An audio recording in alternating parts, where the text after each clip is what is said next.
Why is the truth so important? You have to have the truth to have a starting point. And your true self is found in that very uncomfortable zone.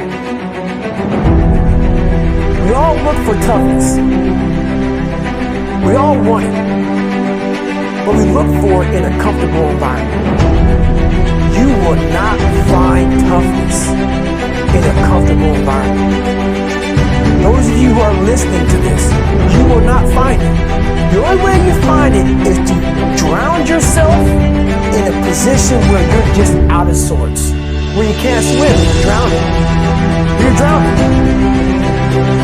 And you say, you know what, man?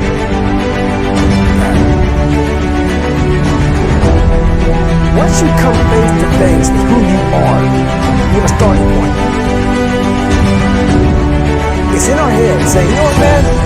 Dude, you're not doing shit. You're wasting a bunch of percentage here. In this other 80% is suffering, pain, failure,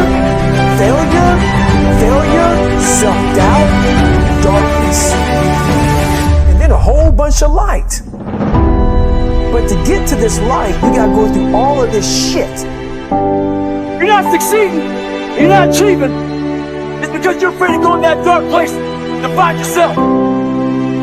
You're setting goals you know you can reach. And when you do that, that fear, that insecurity, that doubt, that's where you grow. You must always set goals that you think you cannot achieve. And then there you get better. And that alarm clock goes off at 4 or 5 in the morning. Your mind says no. You can say, this is what we do. This is what we do now. Because to get to where you want to go, the amount of pain involved, the amount of mental pain, of how many times you're going to have to do something that you don't want to do to get to where you want to go. Every day, you must ask yourself, did I do enough? And then once you do this over and over and over again, it becomes like breathing. I don't want to live this lifestyle, but to get to the other side of this, I have to. So if you really want it, you realize what trying is and what trying is not.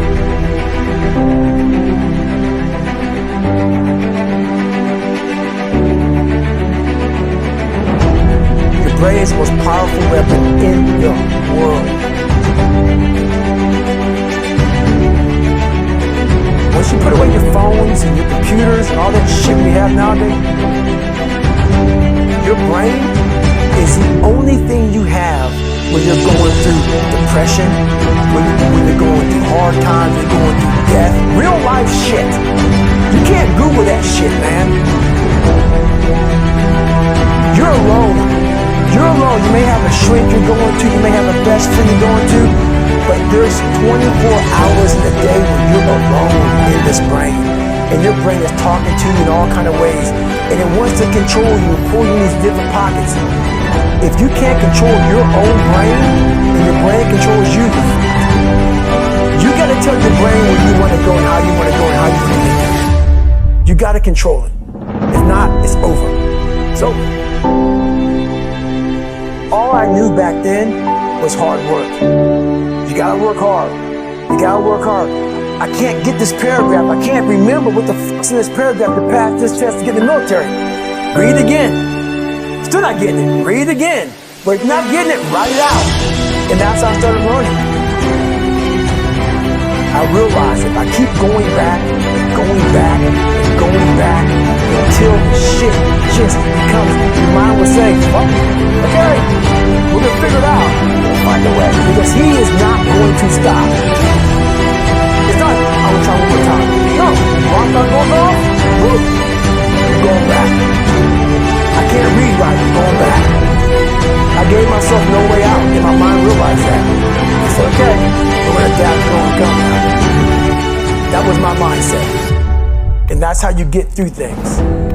You put yourself, you immerse yourself wherever it is, and you become that. I became hell. And that became my new norm. I gave myself no way out.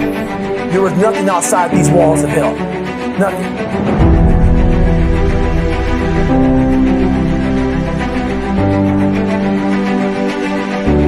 watched this segment on TV about these guys going through Navy SEAL training. And I couldn't even, I wasn't a great swimmer, I was afraid of the water, all this crap, man. I saw these guys just quitting.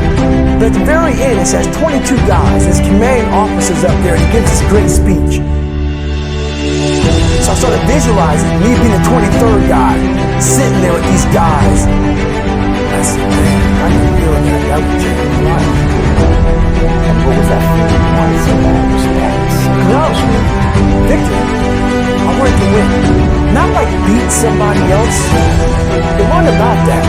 I just wanted to go the distance. Everything in my life when something got hard, I quit. I had to work harder than you, so I quit. Like, man, if I could just go that distance, that extra mile, to just go, just to finish. I want to finish. I want to feel victory. And victory for me wasn't winning, it was just finishing. So I said, you know what? If I could feel like these guys feel, it would change my life. And literally, I started feeling victory just by putting myself in the battle. I started realizing, man, just by going to war with myself every day and putting these challenges and these goals and these obstacles, these insurmountable obstacles, now we can move from there. If you look at it as, man, I'm broken and I'm still here, and I'm fighting, and I'm gonna find a way to get through this, because I have no other place to go. It gives you a lot of power.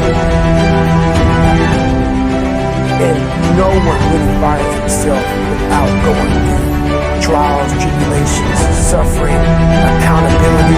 And accountability is suffering. Being accountable every day for doing right for yourself and the people next to you, it's miserable.